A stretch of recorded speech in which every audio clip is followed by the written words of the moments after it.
Hello শিক্ষার্থীরা, স্বাগতম উৎসারী educare চ্যানেলে। আশা করি সকলে ভালো আছো। এইবারে আমরা এবিটি এর যে টেস্ট পেপারটা বেরিয়েছে সেটি নিয়ে প্রত্যেকটা স্কুল ধরে ধরে আমরা আলোচনা করব। মূলত তোমাদের যে সমস্ত এবিটি এর টোটাল জিওগ্রাফির যতগুলো শর্ট কোশ্চেন রয়েছে সেই শর্ট কোশ্চেনে সুন্দরভাবে ব্যাখ্যা সমেত সহজ সরলভাবে বোঝানোর চেষ্টা করব। আর 2 নম্বর আর যে বড় প্রশ্নগুলো রয়েছে 3 নম্বর বা 5 নম্বরের ম্যাপ পয়েন্টিং এর ক্লাস করে তোমাদের ম্যাপ পয়েন্টিং গুলো সুন্দরভাবে বুঝিয়ে দেবো। আর বড় প্রশ্নগুলো তোমরা সব এইগুলো ডেসক্রিপশনে দেখবে পেয়ে যাবে সব।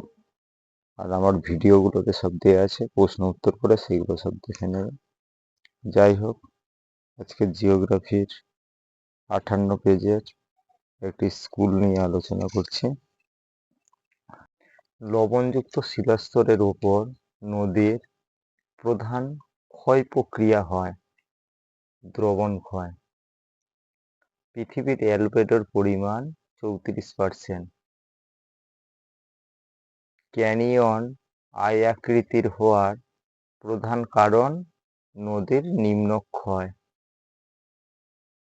সম্পৃক্ত বায়ুর যে বিষয়ের সাথে যুক্ত তা হল নির্দিষ্ট উষ্ণতায় বায়ুর সর্বোচ্চ জলীয় বাষ্প ধারণ ক্ষমতা। পরের প্রশ্ন, একটি অগ্নি সঞ্চারক বজ্র পদার্থের নাম মিথাইল। পরের প্রশ্ন, পশ্চিমঘাট পর্বতের সর্বোচ্চ শৃঙ্গের নাম আনাইমুদি। পরের প্রশ্ন, পৃথিবীর সর্বাধিক উষ্ণতা ও সর্বাধিক বৃষ্টিপাত দেখা যায় নিরক্ষীয় জলবায়ুতে। বিশ্ব পরিবেশ দিবস পালিত হয় 5ই জুন।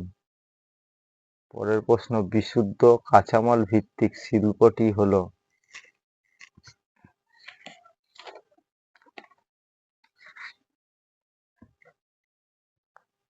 বস্ত্র বয়ন শিল্প। ভারতের দীর্ঘতম জাতীয় সড়ক হলো NH 48 মানে 48 NH 48। পরের প্রশ্ন, ভারতের উচ্চতম জলপ্রপাত কুঞ্চিত কল, এটা হচ্ছে উচ্চতম জলপ্রপাত। বল উইভিল পোকার আক্রমণ ঘটে কোন গাছে? এটা হবে কার্পাস গাছে। মৌসুমী বিস্ফোরণের ফলে যে ঋতুর সূচনা হয় সেটি হলো বর্ষাকাল। ভারতে ভূবৈচিত্র্য সূচক মানচিত্রের প্রকাশক সংস্থাটি হলো SOI। এই গেল তোমাদের মাল্টিপল চয়েস। এইবারে হচ্ছে খ বিভাগ। খ বিভাগে শুদ্ধ এবং অশুদ্ধ গুলো রয়েছে। আমি এইগুলো হচ্ছে তোমাদের প্রশ্ন উত্তর করে সব করা রেডি করা আছে।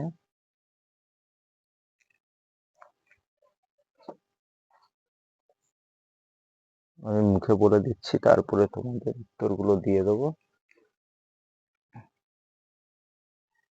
প্রথম প্রশ্ন হলো, নীল নদের বদ্বীপ পাখির পায়ের আঙ্গুলের মতো, এটি হবে অশুদ্ধ। ভারতের সর্বোচ্চ মালভূমি ডেকান ট্রাপ, এটা হবে অশুদ্ধ। স্ক্রেবার পদ্ধতিতে বায়ুর ধোঁয়া ও বজ্র নিষ্কাশন করা হয়, এটা হবে শুদ্ধ। টর্নেডো একটি নিয়ত বায়ু প্রভাব, এটা অশুদ্ধ। পিঙ্ক সিটি বলা হয় জয়পুর শহরকে, এটা হবে শুদ্ধ। ডিমের ঝুড়ি ভূমিরূপটি গঠিত হয় নদীর সঞ্চয় কার্যের ফলে, অশুদ্ধ হবে। বাতাসে ভাসমান অতি সূক্ষ্ম কঠিন বস্তু কণাকে অ্যারোসেল বলে, এটা হবে শুদ্ধ। তোমাদের একবার দেখিয়ে দিচ্ছি। এই যে উত্তরগুলো দেওয়া আছে দেখে নাও। অশুদ্ধ, শুদ্ধ, শুদ্ধ, অশুদ্ধ, শুদ্ধ, অশুদ্ধ, শুদ্ধ। এবারে নেক্সট, এইবারে খ বিভাগের দুয়ের দাগের হয়ে গেল আমাদের। এবারে শূন্যস্থান পূরণ আসবে 2-2। ভারতে হিমালয় একটি ড্যাশ পর্বত, এটি হবে ভূমিল পর্বত। ফ্লাই অ্যাশের প্রধান উৎস নাম ড্যাশ। ফ্লাই অ্যাশের প্রধান হচ্ছে তাপবিদ্যুৎ কেন্দ্রের কয়লার দহন থেকেই ফ্লাই অ্যাশটা সৃষ্টি হয়। শহর থেকে দূরে নিচু খোলা জায়গা বজ্র পদার্থকে ড্যাশ বলে, এটা ল্যান্ডফিল বলা হয়। ভারতে প্রথম পাতাল রেলপথ চালু হয় ড্যাশ শহরে, প্রথম হচ্ছে কলকাতা।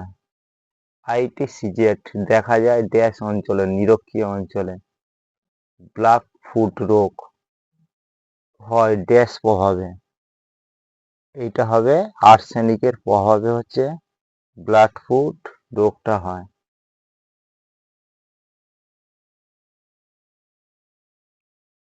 শীতকালে শিল্পাঞ্চলে জলীয় বাষ্প ঘনীভূত হয়ে ধূলিকণার সাথে মিশে তৈরি হয় ড্যাশ, ধোঁয়াশার তৈরি হয়। তাহলে এটা কি হবে? ধোঁয়াশা হবে।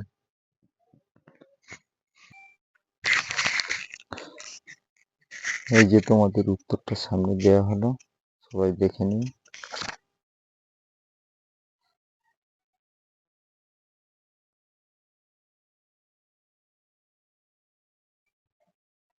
পরের দাগের প্রশ্ন,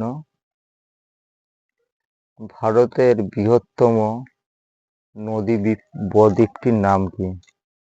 ভারতের বৃহত্তম নদী বদ্বীপের নাম হচ্ছে গঙ্গা ব্রহ্মপুত্র নদী বদ্বীপ। বায়ুর সঞ্চয় কার্যের ফলে গঠিত দুটি ভূমিরূপের নাম লেখো। বারখান, অনুদৈর্ঘ্য বালিয়াড়ি, লোহের সমভূমি, এগুলো সব হবে। পরের প্রশ্ন, দুন উপত্যকা কাকে বলে? দুন উপত্যকা হচ্ছে শিবালিক হিমালয়, ওই হিমালয়ের পাদদেশে গঠিত উপত্যকাকে দুন বলা হয়, যেমন দেরাদুন। দুটি পর্বতের মাঝখানে নদী প্রবাহের ফলে তৈরি সমভূমি। ভারতের মহাকাশ গবেষণা সংস্থার নাম কি? ইসরো, ISRO। ইওএসটি কি? ইওএসটি মানে হচ্ছে ইলেকট্রনিক ওয়েস্টি। ইহা হলো পুরাতন পরিত্যক্ত ইলেকট্রনিক্স ডিভাইস ও সরঞ্জাম, যেমন computer, laptop, mobile phone, tablet, television, monitor, fridge, washing machine, micro oven, battery, charger, printer, scanner প্রভৃতি।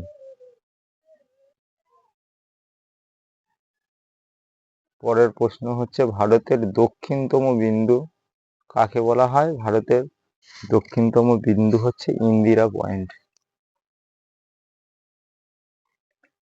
নেক্সট প্রশ্ন হচ্ছে, বলসন কি? বলসন, এটা তোমাদের 1 নম্বরের এসছে, আমি 2 নম্বরের মতো করে নোটসটা করে দিয়েছি, তোমরা দেখে নেবে। বলসন, ইহা শুষ্ক বা মরু অঞ্চলে দেখা যায়। এটি একটি বৃহৎ অবরুদ্র সমতল ভূমি, যা পাহাড় বা উঁচু পর্বতের দ্বারা বেষ্টিত থাকে। ইহা ভাঁজ প্রক্রিয়া, ভূমিকম্প বা ভূমি নিচে দেবে যাওয়ার ফলে গঠিত হয়। মেক্সিকো ও যুক্তরাষ্ট্রের মরুভূমি অঞ্চলে ইহা দেখা যায়। আচ্ছা, তারপরের প্রশ্ন হলো, সোনালী তন্তু কাকে বলা হয়? পাটকে বলা হয়। এবারে তোমাদের সামনে উত্তরটা দিয়ে দিচ্ছি।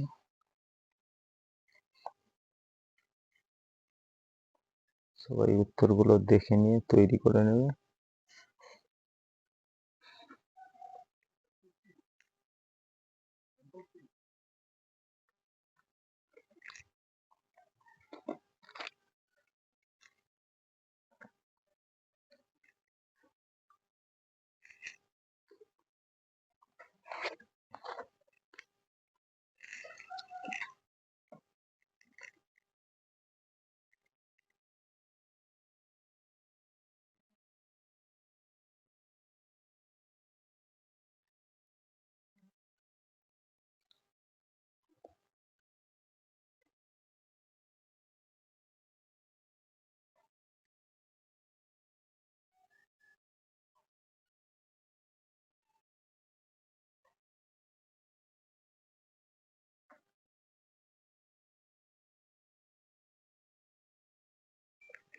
এইবারে পরের দাগে নিয়ে আমরা আলোচনা করব বাম সঙ্গের সাথে ডান স্তম্ভর দিকে মেলানো বা বাম দিকের সাথে ডান দিকে। এটা বলা হচ্ছে ইউট্রোফিকেশন হচ্ছে প্রাণীর মৃত্যু। নদীর সমভূমি প্রবাহ হচ্ছে প্লাবনভূমি। কালবৈশাখী হচ্ছে মার্চ এপ্রিল মাসে হয়। ডক্টর উইন্ডস বলা হয় হাড়মাট্টানকে। এইবারে তোমাদের গ বিভাগে 2 নম্বরের যে প্রশ্নগুলো এখানে দেয়া আছে, এই প্রশ্নগুলো আমি একটা সাজেশন দেবো তোমাদের। ওই সাজেশন থেকে সমস্ত প্রশ্নের উত্তরগুলো আমি লিখে দেবো। এইগুলো তোমরা দেখবে ভিডিওগুলো পর পর। মাধ্যমিকের ক্লাস 10-এর এই বছরের পরীক্ষার্থীর জন্য এই প্রশ্নগুলো তোমরা দেখে নাও। আর যারা আমার নিয়মিত ভিডিও দেখছো তারা সমস্ত উত্তরগুলো পেয়ে যাবে আমার কাছে। তারপরে বিভাগ ঘ বিভাগেও যে সমস্ত প্রশ্নের উত্তরগুলো দেখো, এখানে ইয়াদাং এবং জুইগনের মধ্যে পার্থক্য এইটা দেয়া আছে আমার। রসেমতানের ডামলিনের মধ্যে বজ্র 4 দেয়া আছে। অনেক প্রশ্নের উত্তর এখানে আমি করে দিয়েছি। তোমরা ভিডিওগুলো যদি পরপর দেখতে থাকো তাহলে দেখবে ভিডিও সব উত্তর পেয়ে যাবে। বড় প্রশ্ন এখানে করা আছে। ম্যাপ পয়েন্টিং এ তোমাদের ক্লাস করে সব দিয়ে দেয়া হবে। বড় প্রশ্নগুলো তোমরা সব পেয়ে যাবে। আর অল্প কিছু বড় প্রশ্ন দিলে ওর মধ্যেই সমস্ত প্রশ্ন আসার সম্ভাবনা রয়েছে। ভিডিওটি বেশি লং করলাম না আমি, এখানেই তোমাদের আজকের ভিডিওটি আমি শেষ করছি। যদি তোমাদের ভালো লেগে থাকে তাহলে লাইক, শেয়ার এবং সাবস্ক্রাইব করতে কেউ ভুলবে না। তোমাদের সবার মতামত আমার কাছে খুব গুরুত্বপূর্ণ, তাই কমেন্ট জানাতে ভুলবে না। পরের ভিডিওতে আবার দেখা হবে। ততক্ষণ পর্যন্ত ভালো থেকো এবং নতুন কিছু শিখতে থেকো। যারা মাধ্যমিকের ক্যান্ডিডেট রয়েছে তারা টেস্ট পেপার ধরে এখন প্রত্যেকটা স্কুল প্র্যাকটিস করো। পারলে যে টেস্ট পেপারের প্রশ্নগুলো ধরে ধরে পরীক্ষা দিতে থাকো 3 ঘন্টা করে, তাহলে এটা খুব উপকার হবে তোমাদের জন্য। Thank you.